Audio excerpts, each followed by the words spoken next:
O quinto dia acabou. Você tem mais 5 para trabalhar. Metade do período acabou. O que se foi, se foi. O que resta é mais importante. Uma pessoa dotada de sabedoria sempre aproveita ao máximo o tempo disponível. Esses próximos 5 dias são muito valiosos. De início, quando vem a um curso como este, uma porção de alunos se sentem tanto confusos, porque sempre temos um conceito de meditação. Meditação deve ser assim, assado. Verbalização, visualização, imaginação, contemplação. E veja, aqui não há nada disso. Pedem apenas que observemos a respiração. E agora, essas sensações. O que estamos fazendo? Surge uma certa confusão. Mas, dia após dia, em parte graças a essas palestras de Dhamma à noite, em parte as perguntas feitas e as respostas dos professores, mas, acima de tudo, graças à sua própria prática. Com a prática, você começa a perceber que há algo de sensato na técnica. Não que toda a confusão se dissipe, mas, ao menos, quando chegamos ao quinto dia, nos animamos a dar uma oportunidade justa à técnica. Embora tudo pareça novidade, você nunca ouviu falar desse tipo de meditação, resolve. Vou dar uma oportunidade, vou trabalhar. Verificamos que, após 5 dias, a maioria dos alunos começa a trabalhar muito seriamente. Trabalhe muito seriamente, como a técnica pede que trabalhe, compreendendo como se deve, o que faz e por que faz. Isso não é um rito, ritual ou cerimônia religiosa, mover-se do alto da cabeça à ponta dos dedos dos pés. E agora, a partir de hoje à noite, trabalhará nos 2 sentidos, das pontas dos pés ao alto da cabeça, nos 2 sentidos. Não é nenhum rito, nenhum ritual.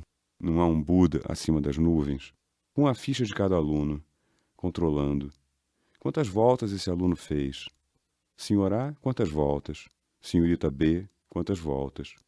O senhor C, quantas voltas? Quanto mais voltas, mais o portão do céu se abrirá. Nada disso. Ninguém lhe abrirá o portão. Você precisa abrir seu próprio portão. Precisa bater a porta e ela lhe será aberta. Bata a porta do reino dos céus dentro de você, do plano brâmico interno, da verdade nibânica interna. Cada indivíduo precisa trabalhar. A razão de se mover da cabeça aos pés e dos pés à cabeça é desenvolver sua capacidade de manter consciência, não só consciência da realidade no nível superficial da mente, que o envolve em todas as portas sensoriais, mas da realidade no plano mais profundo da mente. Quando começa a trabalhar com as sensações no corpo, começa a se mover rumo aos planos mais profundos da mente. A chamada mente inconsciente, que na realidade nunca está inconsciente, permanece sempre consciente das sensações no corpo e reage sem parar a essas sensações. Se constatar que uma sensação é agradável, reage com desejo, com avidez. Se constatar ser desagradável, reage com aversão, ódio.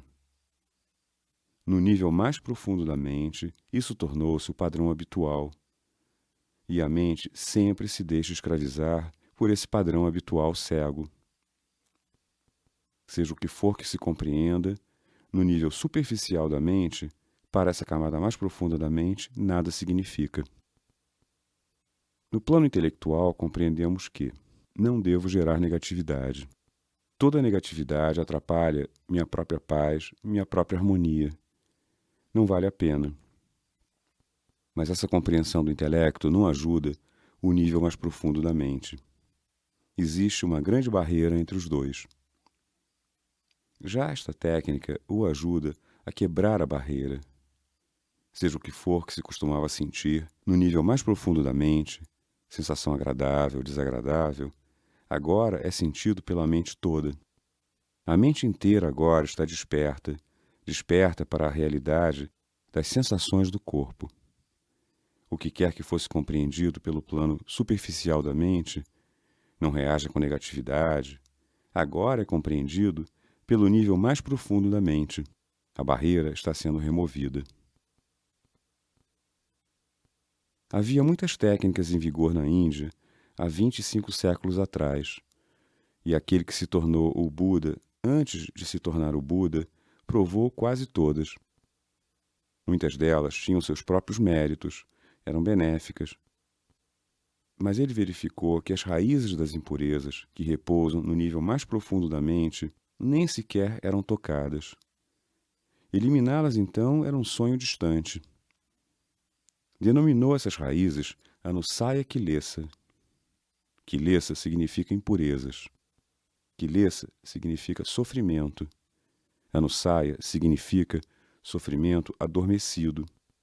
Impurezas adormecidas. São como vulcões adormecidos. As raízes do sofrimento estão ali e crescem continuamente. Pode haver uma erupção vulcânica a qualquer momento e seremos dominados, vencidos. Não estamos libertos. O Buda percebeu que se essas raízes não fossem inteiramente eliminadas, ele não poderia se considerar uma pessoa liberta. Ele descobriu o seguinte: trabalhe com as sensações do corpo. Você começou com a respiração porque a respiração o leva, aos poucos, para a consciência das sensações do corpo. As sensações corporais são tão importantes. À medida que você avança no caminho, será cada vez mais evidente o porquê da importância dessas sensações no corpo. Você está treinando o plano mais profundo da sua mente a não reagir. Deixa de reagir ao objeto externo. O nível mais profundo da mente nada tem a ver com aquilo que você ouviu, viu, cheirou ou saboreou, com aquilo que tocou ou com o que pensou. Essa camada mais profunda da mente está constantemente em contato com as sensações corporais. Todos esses objetos externos, quando entram em contato com as portas sensoriais, criam uma sensação. Cada vez que uma parte da mente avalia, bom, mal, esse mesmo tipo de sensação começa a se manifestar no corpo. O plano mais profundo da mente só sente as sensações do corpo. Experimenta sensações corporais e reage sem parar, dia e noite. Como transformar o padrão habitual do plano mais profundo da mente? Todo o exercício serve para isso, para alterar o padrão de comportamento no nível da raiz da mente. O sofrimento existe. Claro, isso é inegável. Existe o sofrimento. Como se livrar do sofrimento? Como se libertar de todos os sofrimentos? A vida é repleta de sofrimento. O mundo é repleto de sofrimento. Cada ser humano sofre por essa ou por aquela razão. Essa razão aparente, aquela razão aparente. A primeira coisa importante é aceitar a realidade de que o sofrimento existe e é universal. E isso deve ser aceito não só no plano intelectual. É preciso que se aprenda a observar o sofrimento como sofrimento. Quando aprendemos a observar o sofrimento com objetividade, a verdade universal do sofrimento torna-se uma nobre verdade, a primeira nobre verdade. Nobre verdade no sentido de que quem começa a observar o sofrimento enquanto sofrimento, objetivamente, sem reagir a ele, mais cedo ou mais tarde, torna-se uma pessoa nobre, uma pessoa santificada, uma pessoa iluminada. Esse é o primeiro passo. Aceite a realidade do sofrimento e comece a observá-lo, observá-lo. Observe, não reaja. Apenas observe. É isso que você começou a fazer.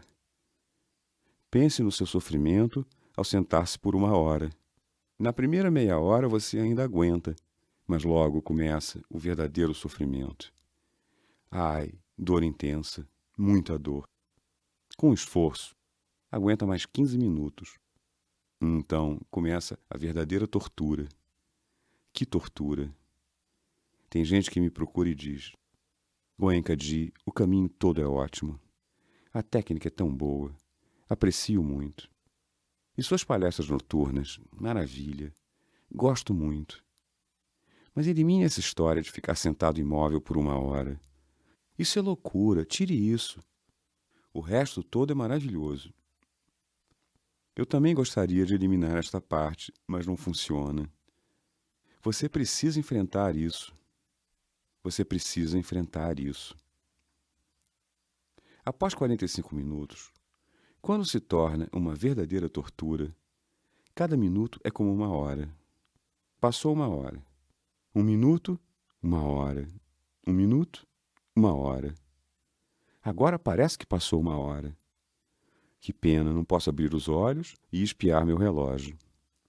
Que pena. Na certa já passou mais de 1 hora. Os professores assistentes devem ter se esquecido de dar o sinal. E de repente você ouve o cântico. Anicca Sankara. Ah, maravilha! Esse canto é tão encantador, que beleza, tão melodioso. Porém, ainda faltam 5 minutos. Não pode mexer as mãos, não pode abrir os olhos, não pode mexer as pernas. Mas 5 minutos agora não importam. Sente-se feliz. Vou me livrar desse cativeiro. Logo vou me livrar. Ah, o sofrimento do cativeiro e a felicidade da libertação. Você prova os dois. A trilha toda é para sair do sofrimento, do cativeiro do sofrimento. Muitas vezes na vida, você poderá se ver encurralado, forçado a enfrentar o sofrimento, sem poder escapar. Como enfrentá-lo? Pode ser físico, pode ser mental. Como enfrentá-lo? Está aprendendo a fazer isso agora. E não só isso, está treinando sua mente para permanecer equânime. Quando tudo é muito agradável, não há dor, você diz: estou bastante equânime, veja, não estou reagindo. No entanto, quando começa a dor, de verdade, e permanece equânime, talvez mantenha a equanimidade por apenas alguns momentos. O resto do tempo, reage. Esses poucos momentos são tão fortes. A equanimidade é tão forte, começa a destruir a raiz do seu problema. Mesmo que só a atinja por alguns momentos, naquela hora, esses poucos momentos se transformam em segundos, que se transformam em minutos. Já aconteceu de um aluno chegar para mim e dizer: agora comecei a apreciar minha dor. Sim, você começa a apreciar a sua dor, porque deixou de reagir à dor. A dor é física e você a multiplicou, tornando-a dor mental. Se a parte mental for eliminada e houver dor física, nesse caso, apenas observe. Foi reduzida pela metade. Em seguida, se reduzirá a 1/4 parte. Diminui cada vez mais. Você começa a se livrar dela. Precisa aprender a observar sua dor. Agora, a dor é tão intensa que tende a dominá-lo. Esse tem sido o padrão habitual da mente. Quando chegar a uma área, observe.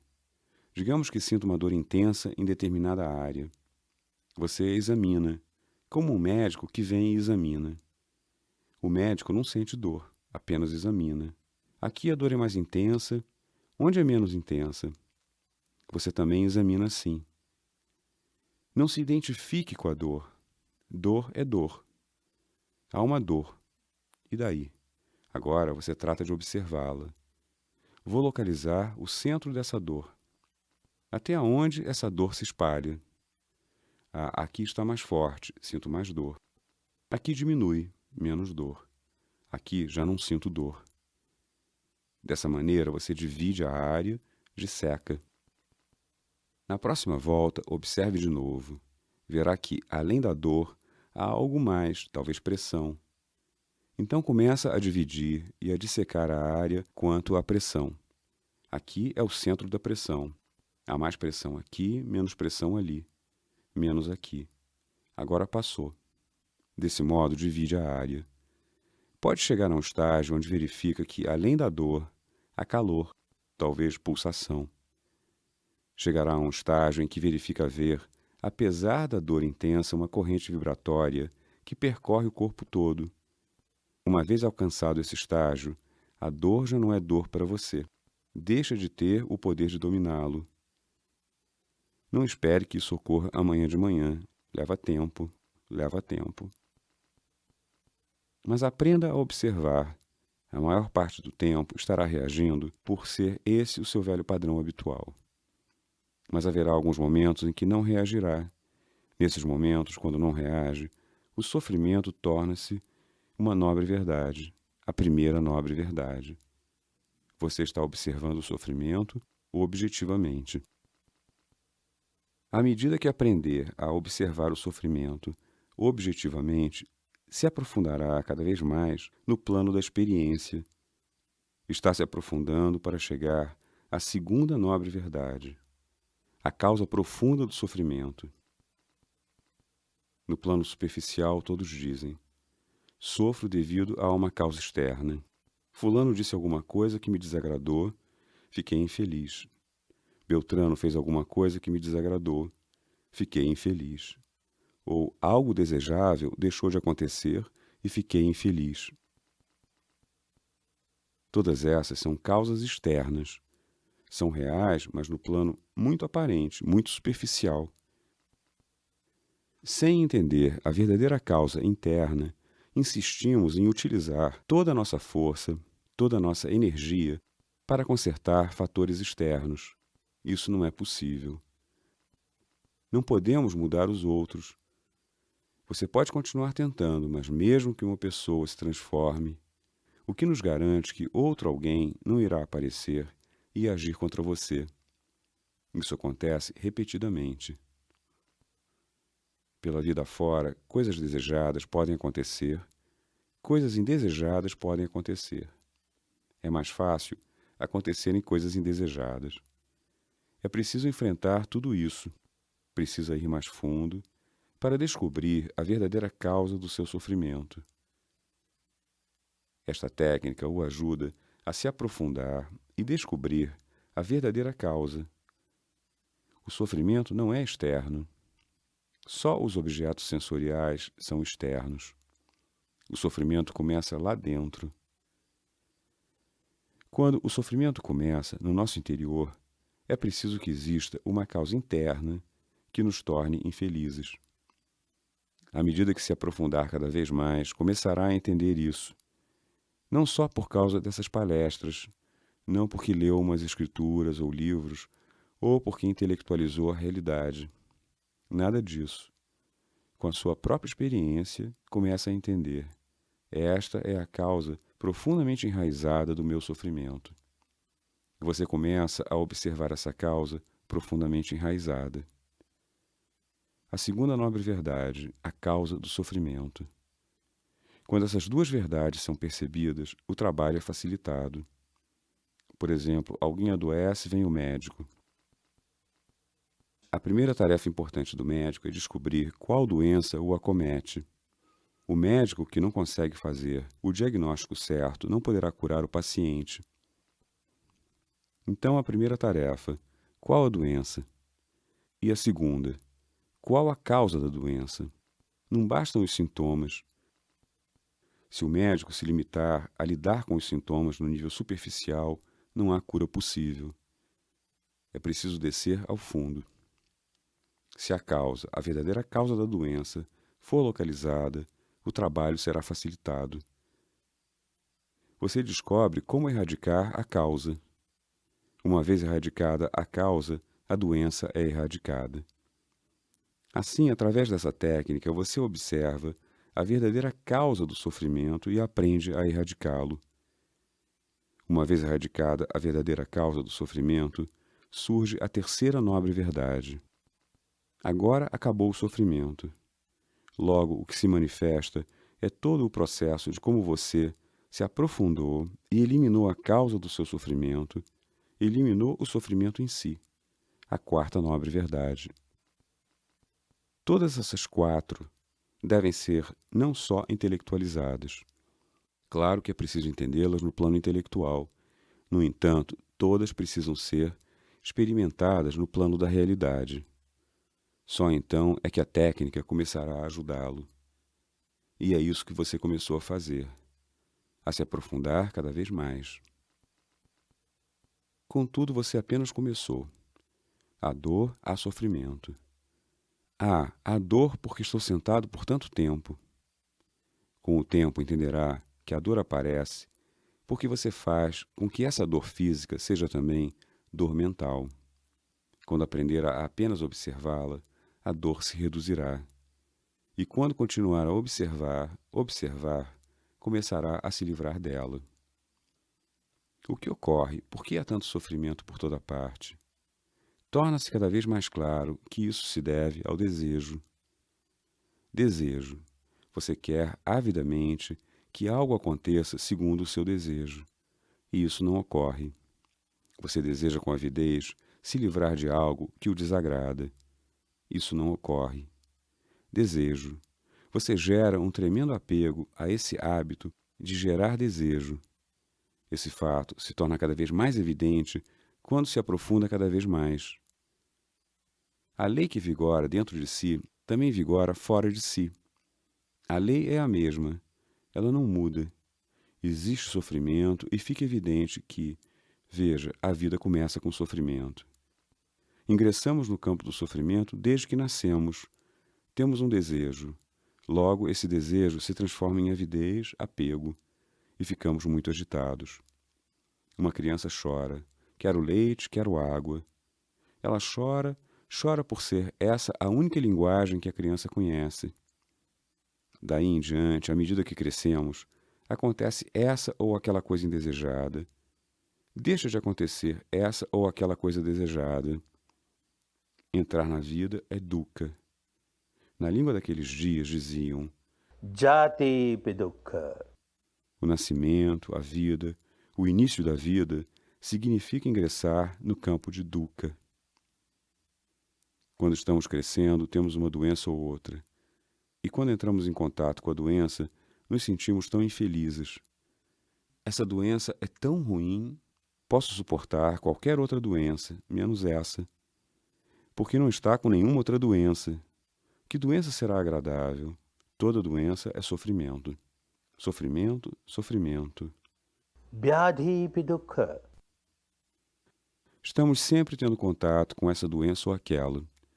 Estamos sem cessar crescendo, decaindo, envelhecendo. A velhice é uma imensa fonte de sofrimento. Jara Pidukkha. Imenso sofrimento. Um homem de 100 anos, uma mulher de 100 anos, sofrendo dessa ou daquela doença, dessa ou daquela fraqueza, de velhice. Tantos problemas. Rezam a Deus Todo-Poderoso. Ó Deus Todo-Poderoso, por favor, envia-nos a morte para nos aliviar desse sofrimento. O Senhor não tem escassez de morte. Por favor, dê-nos a morte. Rezam sem parar. No dia seguinte, o médico vem examiná-los. Minha velha, sua hora chegou. Talvez amanhã seja a hora da despedida. Meu velho, talvez amanhã precise se despedir.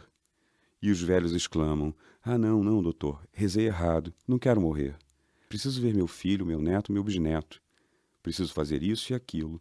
Por favor, me salve, não quero morrer. A morte é um grande sofrimento, grande sofrimento. Maranam Pidukkha. O que mais? Esse homem não jogava um jogo intelectual. Sentado sob aquela árvore, experimentava a verdade interior. Por quê? Qual a causa do sofrimento? Aprofundando-se cada vez mais, uma realidade tornou-se clara. Há tudo aquilo que desejamos. Se esse desejo não for preenchido, nos tornamos infelizes. Por exemplo, você está sentado meditando e deseja que uma dor desapareça. A dor não desaparece e você torna-se muito infeliz. Deseja uma sensação maravilhosa de beatitude, de êxtase. Essas sensações não aparecem e você se torna infeliz. Tudo o que deseja e não consegue o faz infeliz. Pessoas indesejadas, situações indesejadas, coisas indesejadas. Você se associa a elas. Coisas desejadas, pessoas desejadas, situações desejadas. Você se desassocia delas, se desassocia. Um grande sofrimento, grande sofrimento. Ele compreendeu isso bem no fundo e a seguir, descendo ainda mais fundo, chegou ao estágio onde se tornou tão claro. Sankhetena pancha upadan khanda dukkha. No fundo, em resumo, o sofrimento é composto dos seguintes 5 agregados. Um agregado é o agregado material. As partículas subatômicas. O corpo inteiro é composto de partículas subatômicas, kalapas. E 4 outros agregados, agregados mentais. A parte da mente que conhece, a parte da mente que reconhece, a parte da mente que sente e a parte da mente que reage. Esses 5, juntos, constituem esta personalidade, este eu, e o tremendo apego a ele. O padana. O padana é apego, é agarrar-se. Todos esses 5 agregados são o resultado do apego. Continuamos a nos apegar a esses 5 agregados. E dessa maneira, continuamos a rolar no sofrimento sem parar. Tornava-se cada vez mais claro esse upadana, agarrar-se, apegar-se. Existem 4 apegos básicos. Um apego é para com esse eu, um eu imaginário, sem saber o que é esse eu, um eu imaginário. Essas partículas subatômicas, essa massa de partículas subatômicas, serei eu, essa massa? No entanto, insistimos em chamar isso de eu, eu. Esses 4 agregados, parte da mente toma conhecimento e desaparece. Isso sou eu? A parte da mente que reconhece, reconhece e desaparece. Isso sou eu? A parte da mente que sente, sente e desaparece. Isso sou eu? A parte da mente que reage, reage e desaparece. Isso sou eu? Ou os 5 juntos, serão eu? Mas esse eu é tão importante, sempre preponderante. Se alguém diz uma só palavra contra esse eu, nos irritamos tanto, nos agitamos, sem entender o que é esse eu. Um eu imaginário, um eu criado, porém tanto apego a esse eu. Se alguém fizer qualquer coisa contra esse eu, novamente nos irritamos tanto, nos agitamos tanto, ficamos tão infelizes. Eu. Um tremendo apego para com esse eu. Nada traz além de sofrimento. Então, essa esfera, esse círculo do eu, começa a se expandir. Abrange o que se chama de meu. Logo você se apega a esse meu, tremendo apego por esse meu. Ah, meu relógio! Que relógio maravilhoso, tão valioso. Um dos alunos o trouxe do exterior e me deu. Um relógio maravilhoso, valiosíssimo. Um dia, por descuido, cai e se quebra. Começo a chorar. Ah, esse relógio valioso quebrou. Nem as peças posso conseguir aqui. Como vou consertá-lo? E choro sem parar. Um relógio do mesmo modelo, do mesmo valor, no pulso do meu amigo, cai e se quebra. Eu não choro. Não choro nem um pouco. Ao contrário, começo a dar um sermão. Meu amigo deveria tomar mais cuidado. No nosso país não se encontra esse tipo de relógio. Nem as peças para repará-lo se conseguem. Eu não choro. Por quê? O mesmo relógio, o mesmo modelo, o mesmo valor, mas eu não choro. Ninguém chora porque um relógio valioso se quebrou. Ninguém chora. Choramos por meu relógio. Meu relógio quebrou. Esse meu, tremendo apego por esse meu. Tanto faz se esse meu, esse suposto meu, vale alguns poucos dólares ou alguns milhões. O sofrimento é proporcional ao apego que se tem. Quanto mais profundo o apego, tanto mais profundo o sofrimento. Essa é a lei da natureza. À medida que você praticar, isso irá se tornar cada vez mais claro. Apegar-se, aferrar-se, traz inevitavelmente sofrimento. Nada além de sofrimento. Um incidente. Quando eu havia chegado há pouco na Índia, vindo da Birmânia, só 2 ou 3 anos antes, não havia centros. Portanto, quem quisesse que essa técnica chegasse As diferentes pessoas sofredoras costumavam organizar diversos locais, como uma mesquita, um templo, uma igreja, lugares assim, ou talvez uma escola. Um curso foi organizado em uma aldeia remota que era um centro de peregrinação dos jainistas, um templo jainista. Poucas pessoas daquela aldeia participaram. A maioria dos alunos veio das cidades próximas. Uma senhora muito idosa e muito pobre veio fazer o curso. Alguém lhe oferecera passagem de trem e ela veio e participou. Durante 2, 3, 4, 5 dias, ela estava muito feliz, fazia progressos. E, de repente, no 5º ou no 6º dia, ficou sabendo que de manhã cedinho havia cânticos na sala de meditação, palavras de bênção e bem-aventurança. E ela pediu: posso ir? Também posso participar? No programa não há nada escrito. A gerência disse: sim, pode ir, mas precisa meditar. Sim, vou meditar. Ela veio e meditou. Quando terminaram os cânticos, estava toda contente. Sorria sem parar.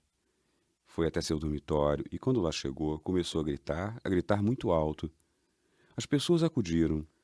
O que aconteceu? Será que ela foi picada por um escorpião? Beijada por uma cobra?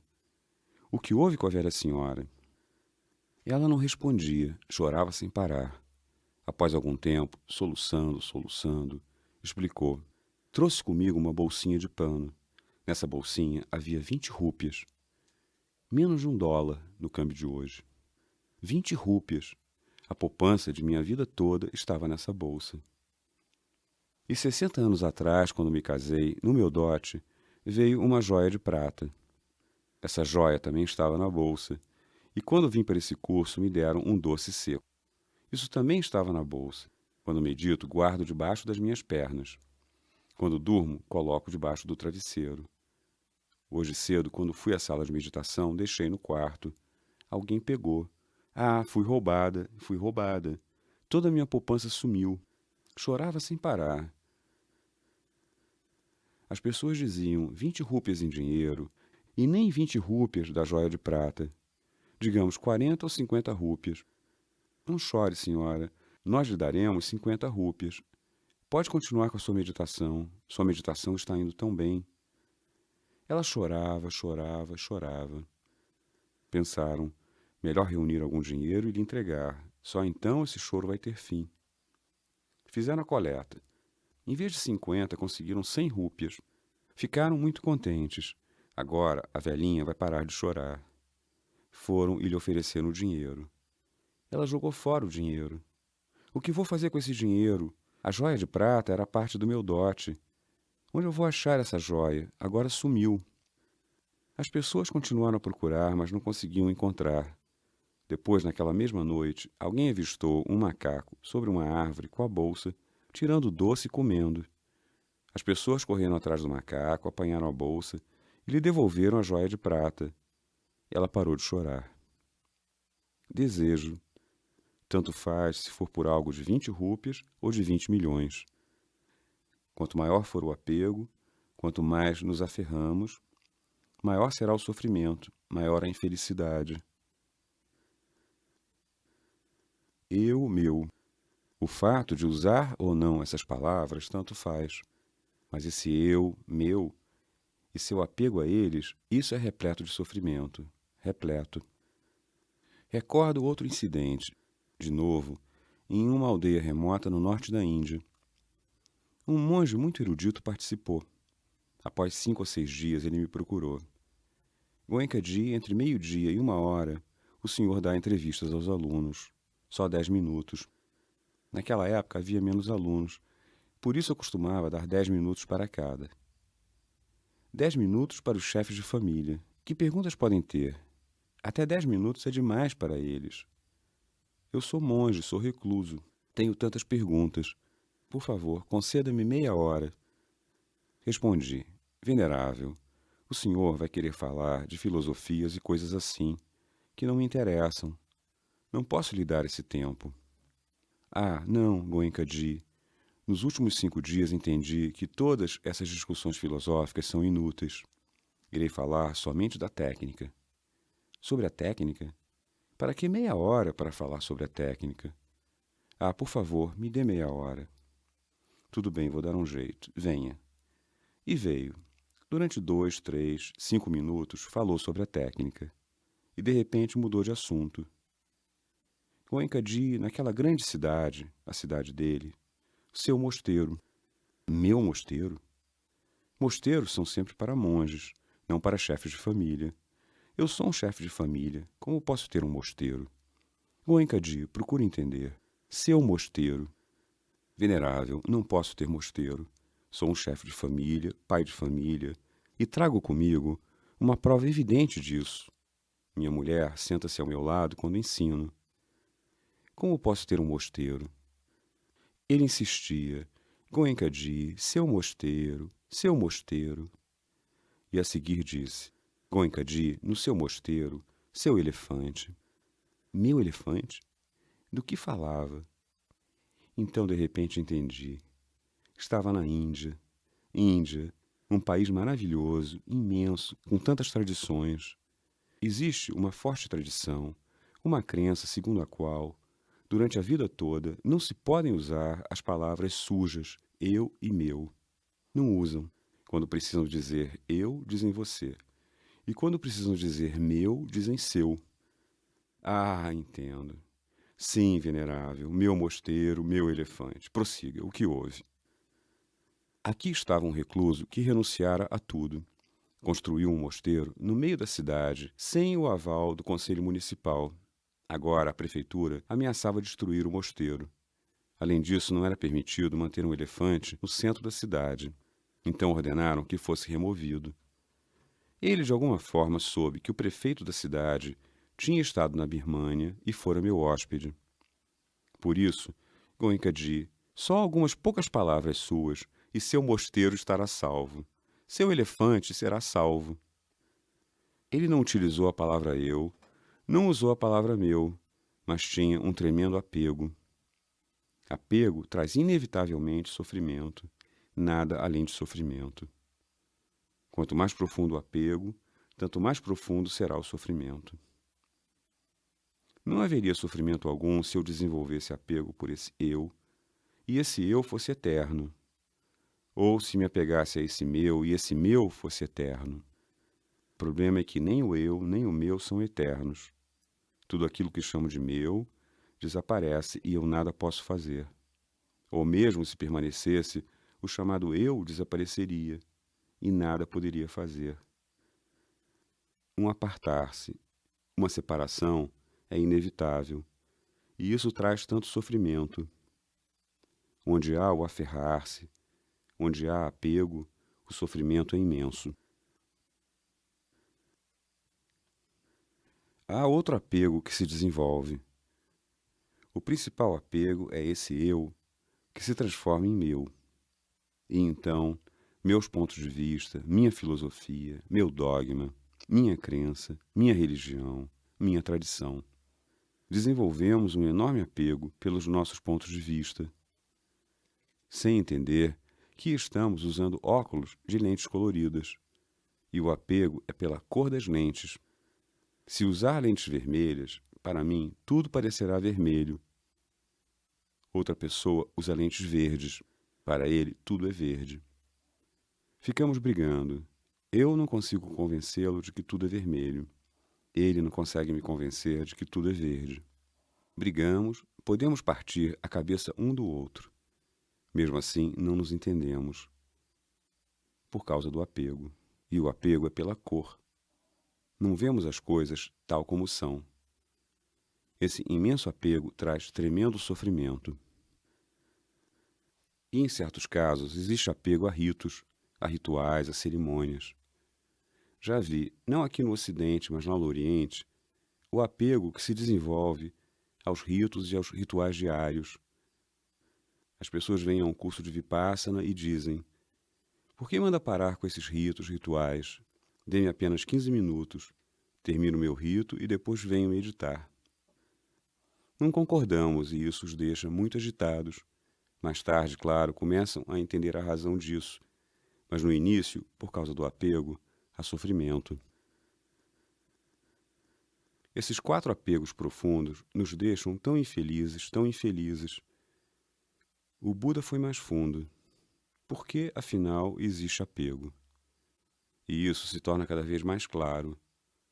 Surge um desejo, desejo por algo que se quer. Deseja possuir isso, quer retê-lo. Geramos um tremendo apego por esse desejo ávido, que de imediato se transforma em mais apego, em mais uma amarra. Ou há algo que não se deseja.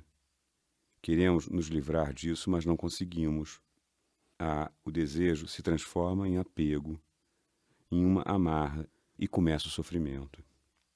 De onde veio esse desejo? Ele não estava jogando um jogo intelectual, não estava lendo as escrituras ou discutindo-as. Estava fazendo uma experiência como um cientista. O que ocorre lá dentro, no fundo? Uma vontade pequena, miúda, tem início. Você começa a apreciá-la, e tão depressa se transforma em desejo ávido. Uma pequena vontade de se livrar de alguma coisa se transforma em aversão. Tanha. Na linguagem daqueles dias, o desejo era chamado de tanha. Tanha paccaya upadanam. O desejo se transforma em apego. Pequenas vontades se transformam em desejo, e o desejo se transforma em apego. Por que essas pequenas vontades? Qual a causa? Tornou-se tão claro porque estava tendo a experiência. Vedana paccaya tanha. Sensações no corpo. Quando se experimenta sensações no corpo e a sensação for agradável, você começa a gostar delas e, em breve, isso se transformará em desejo, em apego. Quando se experimentam sensações desagradáveis, logo isso se transformará em aversão, ódio. Você quer se livrar disso. O desejo é de se livrar. Há as sensações. Vedana paccaya tanha. Pachaya significa causa. Vedana significa sensação. Sensação é a causa do desejo, que se transforma em apego. Por que essas sensações? Qual a causa? Ele estava experimentando, investigando o que acontecia. Phassa paccaya vedana. Ocorre o contato, e tão logo ocorre o contato, ocorre, inevitavelmente, uma sensação no corpo. Contato do que com o que? Estas 6 portas sensoriais. Os olhos, o contato dos olhos com alguma figura, alguma forma, cores, luz. O objeto dos olhos. Ao entrar em contato, é inevitável ocorrer alguma sensação. O objeto na porta do ouvido. Quando um som entra em contato com a porta sensorial do ouvido, é inevitável haver uma sensação. A porta sensorial do nariz. Um aroma entrando em contato com o nariz trará, inevitavelmente, uma sensação. A porta sensorial da língua. Um sabor que entra em contato trará sem falta uma sensação. A porta sensorial do corpo. O contato com algo tangível, a sensação é inevitável. E a porta sensorial da mente. Qualquer pensamento, qualquer emoção, haverá inevitavelmente sensação no corpo. Há contato. Por que esse contato? Era tão simples, tão claro. Sarayatan paccaya phassa. Passa significa contato. Salayatana significa essas 6 portas sensoriais. Enquanto tivermos essas 6 portas sensoriais, haverá, inevitavelmente, contato entre essas portas e seus respectivos objetos. O mundo inteiro é repleto desses respectivos objetos. Portanto, o contato se deve ao fato de possuirmos essas 6 portas sensoriais e estas, por sua vez, terem seus respectivos objetos no mundo. Por que essas 6 portas sensoriais? Qual a causa disso? Tão claro. Nama rupa paccaya saraytanam. Nama significa a estrutura mental. Rupa significa a estrutura física, a combinação das duas. Assim que essa combinação teve início, isso quer dizer, quando começou o fluxo da vida, começaram essas 6 portas. Por que a vida da mente e matéria começou dessa maneira? Era tão claro. Vijnana Paccaya Nama Rupam. Por causa desse fluxo de consciência que está sempre presente, no instante em que uma vida cessa, esse fluxo de consciência entra em contato com outra vida e surge em outro lugar. Está continuamente surgindo e desaparecendo sem parar. Na hora da morte, desaparece e surge de novo, em outro lugar, em outra vida, outro corpo, e começa a fluir da mesma maneira. Vijnana Paccaya Namarupam. Por que essa Vijnana? Qual a sua causa? Era tão claro. Sankhara Paccaya Vijnana. Essas ações mentais intencionais que acontecem, todas essas ações mentais intencionais são responsáveis pela consciência do momento seguinte. Nesse momento, eu gero um sankhara. Essa palavra, sankhara, a ação mental intencional, você vai ouvir repetidas vezes aqui. Quando se gera um sankhara, no momento seguinte, surge a consciência. Você gera sankhara, no momento seguinte, surge a consciência. Na hora da morte, um sankhara, profundo, como um traço fundo, esculpido em pedra com cinzel e martelo, vem à tona, dá um empurrão, e a consciência surge em outro lugar. De modo que o fluxo continua, por causa desse sankhara. Por que esse sankhara? Era tão claro. Avidya Paccaya Sankhara. A ignorância. Todo mundo gerando sankharas por ignorância. Que ignorância? Não ignorância por não ter estudado. Não ignorância por não ter lido as escrituras. Não ignorância por não ter ouvido palestras de Dhamma. Nada disso. Ignorância no plano experimental. Não sabemos como surge o sofrimento dentro de nós, como existem sensações por toda parte, e como, com as sensações agradáveis, reagimos com o sankhara de desejo, como, com a sensação desagradável, reagimos continuamente com um sankhara de aversão.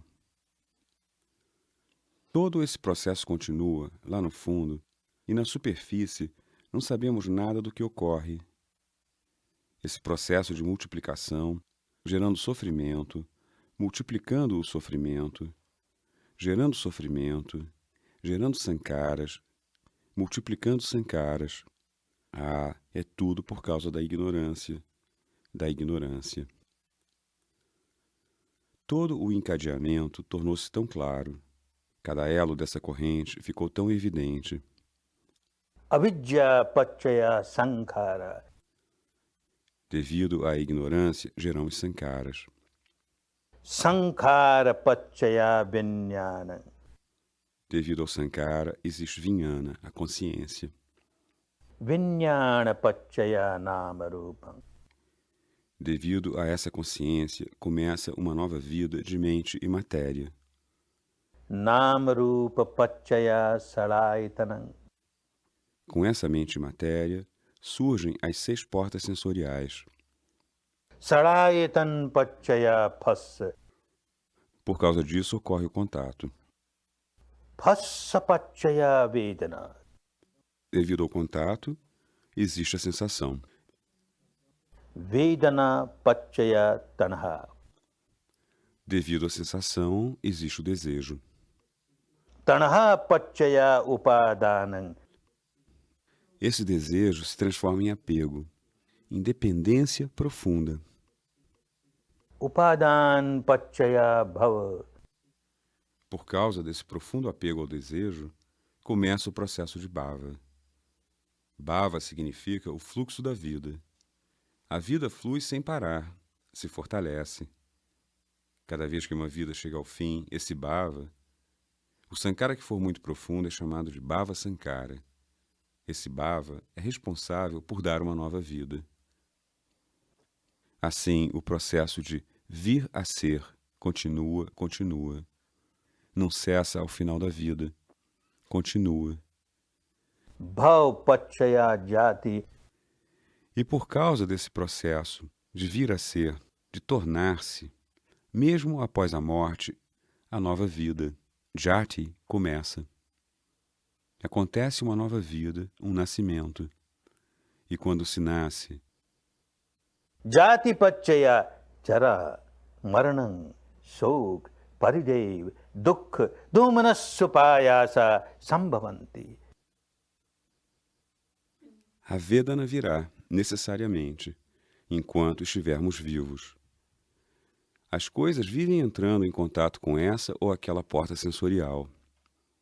A todo momento, mente e matéria entram continuamente em contato e há uma sensação. Com isso, por causa da ignorância, por causa de avidya, com a sensação surge tanha, surge a avidez, surge a aversão. Agora precisamos mudar todo o processo.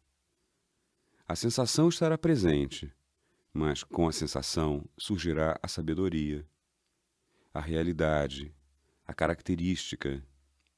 O que é essa sensação? Não é eterna, não é permanente. Surgiu para desaparecer. Deixe-me observar quanto tempo dura. Sim, surge, desaparece.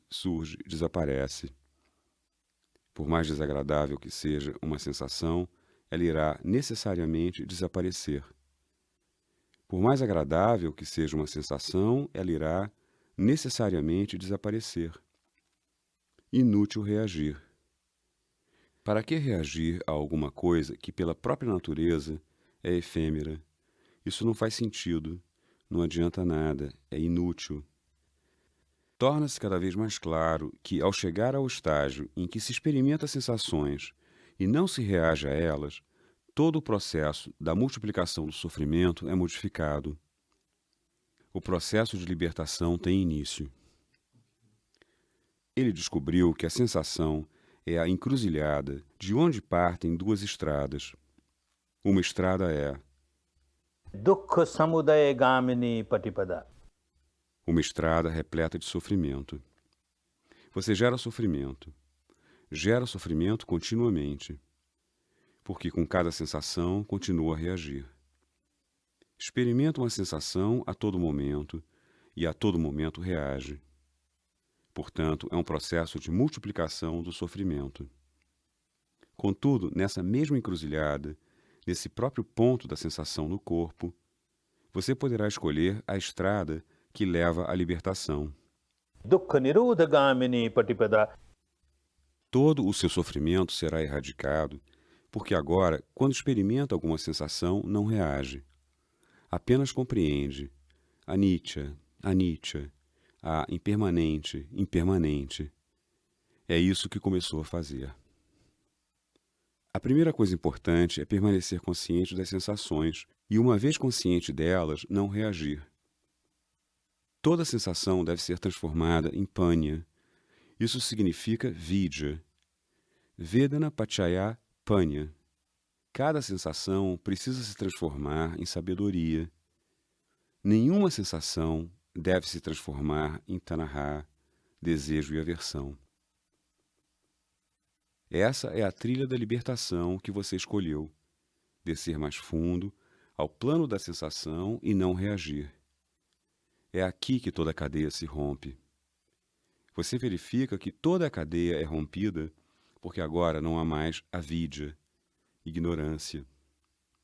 Avidyayatva Ashesha Viraga Nirodha. Quando a ignorância é inteiramente erradicada, então Sankhara Nirodha. não há mais sankara, não geramos mais sankaras. Sankhara Nirodha Vijnana Nirodha. Não há mais vinhana. O fluxo da consciência cessa. Vijnana Nirodha Namarupa Nirodha.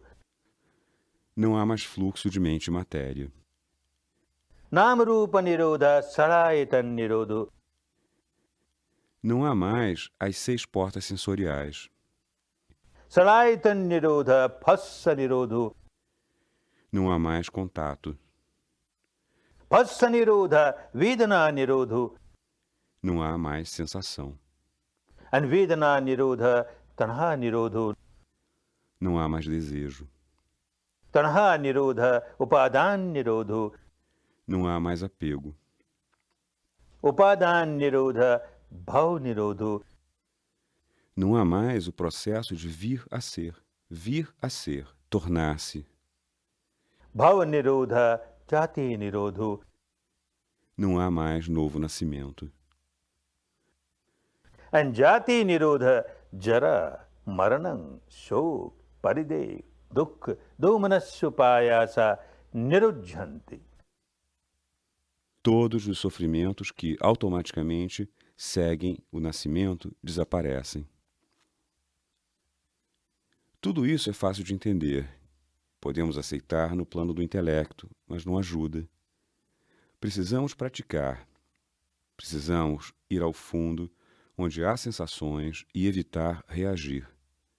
As sensações ocorrem e você não reage. Apenas aceitar isso em teoria é inútil. Podemos nem acreditar em vidas passadas ou futuras, tanto faz. Isso não é muito importante. Não é preciso que aceite a existência de vidas passadas e futuras para que a técnica lhe seja de ajuda. O que precisa é aceitar a vida presente. É ela que está aqui e a cada momento gera sofrimento para si próprio. Gera um sankhara a cada momento. E cada sankhara representa sofrimento para você. Você continua a repetir esse sankhara, repete o sankhara, aprofundando-o, como um traço gravado com martelo e cinzel na pedra, tão fundo, cada vez mais sofrimento, sofrimento cada vez maior. Pelo menos agora começou a se livrar dele. Você começou a se livrar do seu sofrimento presente. Tal é a lei da natureza. Quando deixa de gerar um novo sankhara, ao experimentar as sensações no corpo, os antigos começam a subir à superfície. Todas as suas acumulações do passado, que repousam lá no fundo, que estão profundamente armazenados, começam a vir à tona. E quando sobem, sobem com uma sensação ou outra. E quando sobem, você de novo permanece equânime, não reage. Os sankharas assim perdem a força. Enfraquecem cada vez mais e desaparecem. Um outro grande bloco de sankharas do passado vem à tona, com essa ou aquela sensação. De novo, você permanece equânime. Assim, os antigos são erradicados. Quando deixar de gerar novos sankharas, os antigos automaticamente são, aos poucos, erradicados. Quanto mais permanecer equânime, quando sobem à superfície, mais serão erradicados. Subirão à superfície e serão erradicados. É isso que significa Anicca Sankhara. A cada tanto você irá ouvir essas palavras do Buda. Anicca Vata Sankhara. Todo sankhara é tão anicca, surge e desaparece. Uppadavaya Dhammino. Surge e desaparece. Surgir e desaparecer é a sua natureza. Uppadavaya Dhammino. Passa, mas depois volta a surgir. Multiplica-se e de novo volta a surgir. Porém, se permanecer consciente das suas sensações e não reagir a elas, nesse caso, Upajjitva Nirujhanti. eles são erradicados. Os sankharas sobem à tona e são erradicados. E na mesma proporção que os erradicar, Te Sangvupa Samo Sukho. começará a desfrutar da libertação, a paz da libertação, a felicidade da libertação, porque aquele tanto de sofrimento desapareceu. Esse é o processo todo, e essa foi a iluminação dessa pessoa. Ele descobriu a verdadeira causa do sofrimento e descobriu como se livrar dessa causa verdadeira no nível mais profundo. As primeiras palavras, quando se tornou plenamente iluminado, as primeiras palavras do Buda são tão maravilhosas. Cada palavra do Buda é uma maravilha, mas as primeiras palavras... Quais foram as primeiras palavras do Buda quando se tornou iluminado? Durante esses 10 dias, você irá ouvi-las todo dia, pelo menos 3 vezes por dia. Anek jati sansarang sandave sanyanim bisang gakar kangave santu dukkha jati punapuna gakar kadittosi punge hangnekasi Sabate pasuka bhagga gakutang visankitang visankaragatam chitang tanehanang kayamajjaga. Aquela era a noite da lua cheia do mês de Vexaca, quando, sentado sob a árvore, observava a verdade interior. À medida que nos aprofundamos cada vez mais, purificando a mente, certas faculdades mentais aumentam. Uma faculdade é a memória do passado. Quando passava da meia-noite, essa faculdade surgiu. Ele começou a ver o seu passado, não só desta vida, mas da última, da penúltima, da antepenúltima e assim por diante. Continuou a contemplar o seu passado, incontáveis vidas passadas. E então disse: Aneka jati sansara. Neste fluxo do mundo nasci tantas vezes, nascimento após nascimento, por tantas vidas, incontáveis vidas. Aneka significa incontáveis, não só uma, incontáveis. Anekajati sansaram. Sandhavisan. E toda vez que nasci, corri. Anibisam. Corri incessantemente, sem parar. Todo mundo que nasce vive correndo em direção à morte. Ao se nascer, começa-se a correr em direção à morte. Você não espera nem um segundo. Vou esperar agora, não irei em direção à morte. Você não pode esperar. Precisa continuar a correr sem cessar, em direção à morte, sem nada atingir, sem nada realizar. Mas então, em algumas de suas vidas, ele encontrou pessoas sábias que lhe disseram ser possível sair disso, desses ciclos todos de nascimento e morte e sofrimento, com a condição de que possa conhecer o Criador, o grande Criador. Logo, durante muitas vidas, procurou esse Criador, que é Gahkarakangave santo. o Criador desta casa. Que casa? Toda vez que morremos, outra casa nos espera. Gahkarakang. Quem cria essa casa? Gahkarakangave santo. Em busca do Criador da casa. Dukkha jati punapuna. Repetidas vezes diz: continuei a nascer, cheio de sofrimento. Neste plano ou naquele plano, há sofrimento. Por toda parte há sofrimento. Mesmo no plano mais elevado, nos planos celestiais, nos planos brâmicos, existe o sofrimento da velhice e da morte. Não nos livramos inteiramente do sofrimento. Gahkaraka dittosi. Ah, construtor da casa, agora você foi visto. Gahkaraka dittosi punage hangane kahasi. Você já não pode construir uma casa para mim. Como pode alguém construir uma casa? É preciso material de construção, madeira ou aço ou cimento. Eu destruí tudo. Gahkaraka dittosi punage hangane kahasi. Sabbate phasuka bhagga gahkutangavi sankitang. Destruí todo o material de construção. Não pode construir uma casa para mim. Quais os materiais de construção? Visankaragatam chittang. Minha mente agora está livre de todos os sankaras. Os sankaras, responsáveis pelo novo nascimento, foram inteiramente erradicados.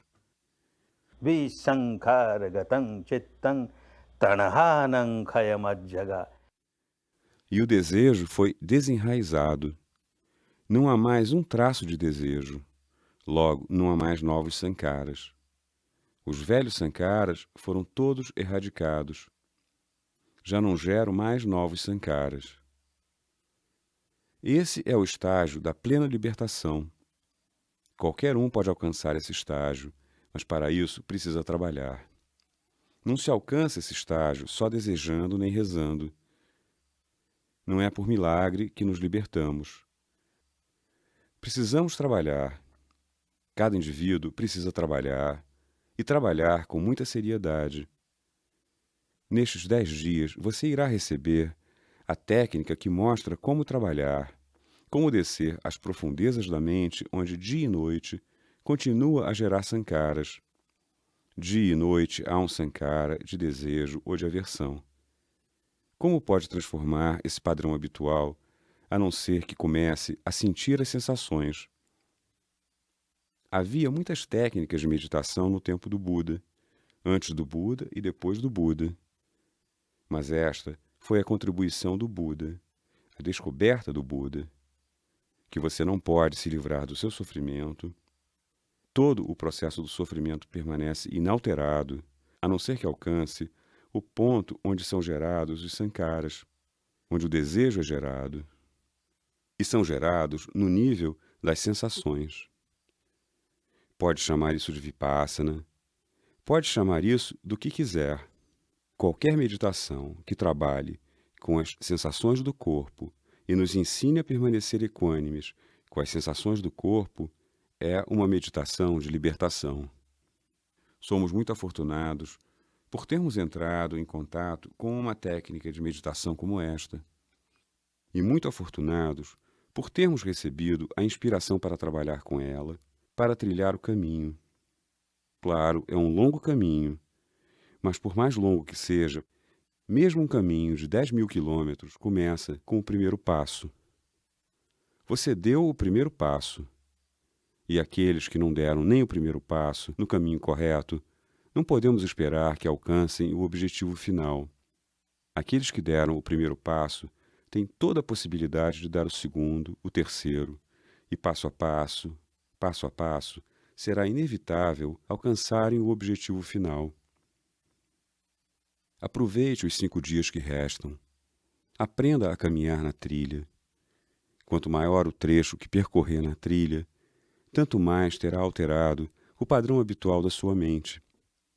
O mesmo tanto de impurezas terá subido à tona para ser erradicado.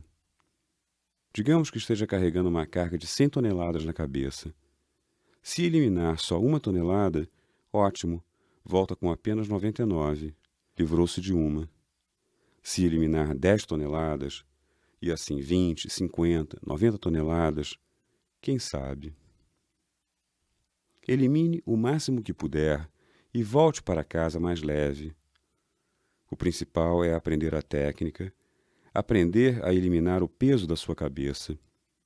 Aprenda a eliminar esse sofrimento e leve uma vida melhor, uma vida com mais paz, com mais harmonia, uma vida mais feliz. Faça o melhor uso possível dos 5 dias que restam. Que todos vocês possam se estabelecer em Dhamma, pelo seu próprio bem, em seu próprio benefício, para a sua própria libertação.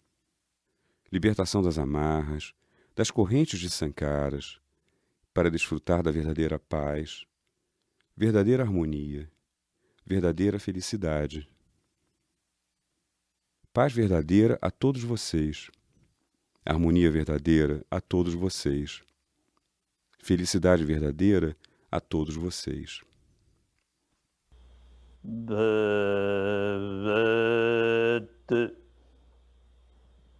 Sarva Mangalam Bhavat Sarva Mangalam Bhavat